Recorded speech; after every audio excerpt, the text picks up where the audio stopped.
Chào nó. cái ví dụ cái nước như thế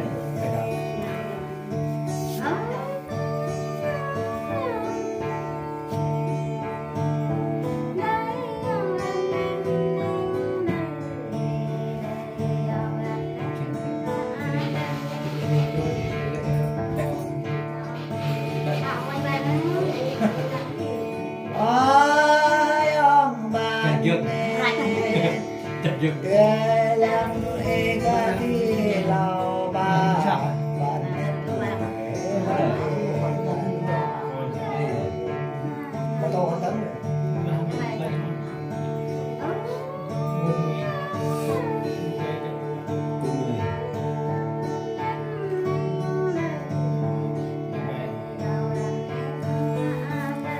luôn bi chúa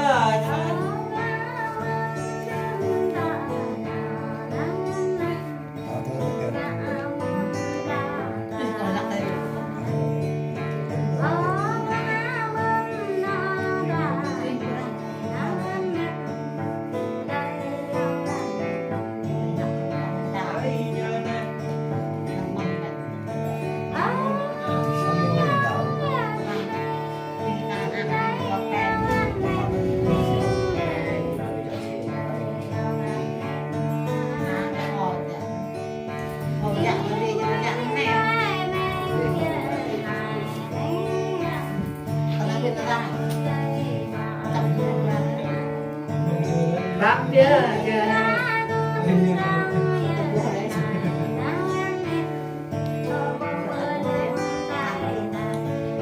bao nhiêu đó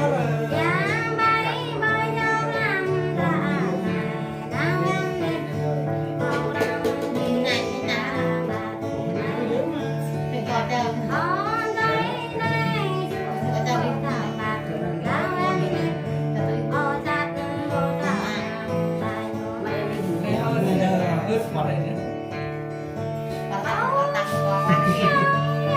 nó quay đây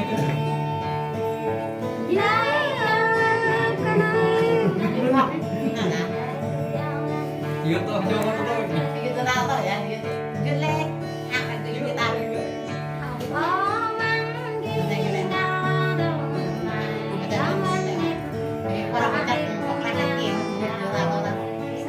xe tao gram biết rồi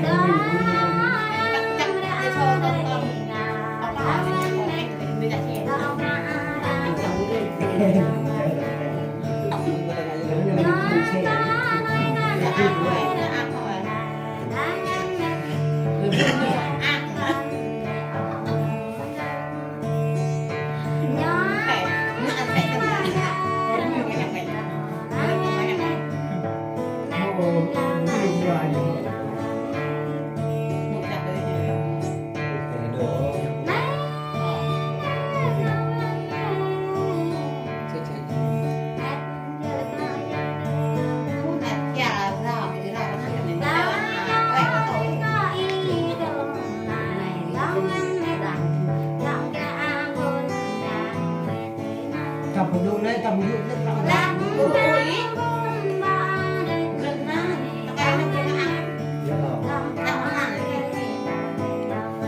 mặt đó ta này thằng tay phải giúp rồi để kia nhận giúp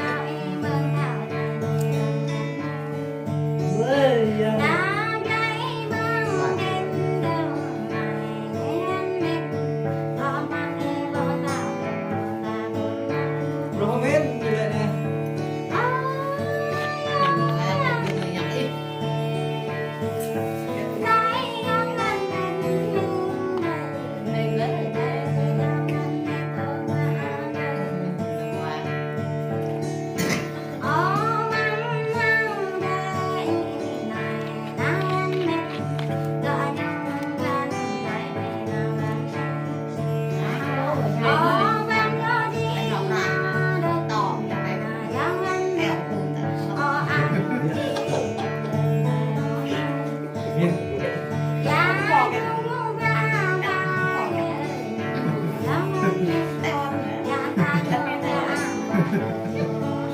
đây ta càng lên nên này có hết ra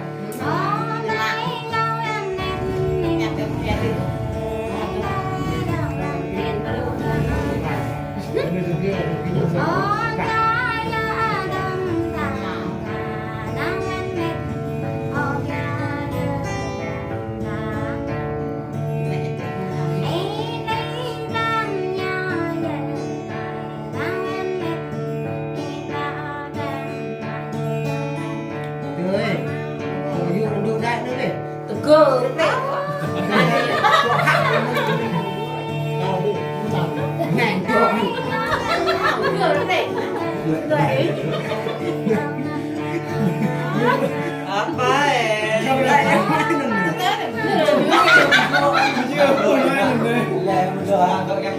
tập cho em đã có em mà không được mà không chịu tẹt được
lại nhiều người là mới lại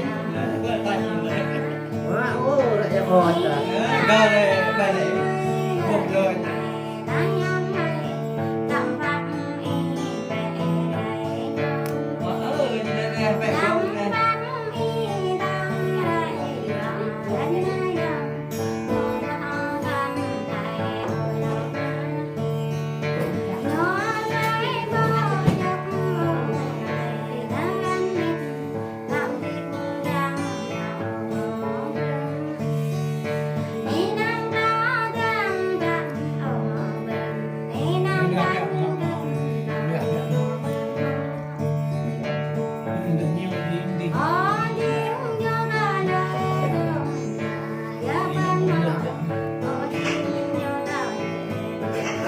này đấy buồn đứng thằng này là để bên bạn bên bên này dòng đảo đi về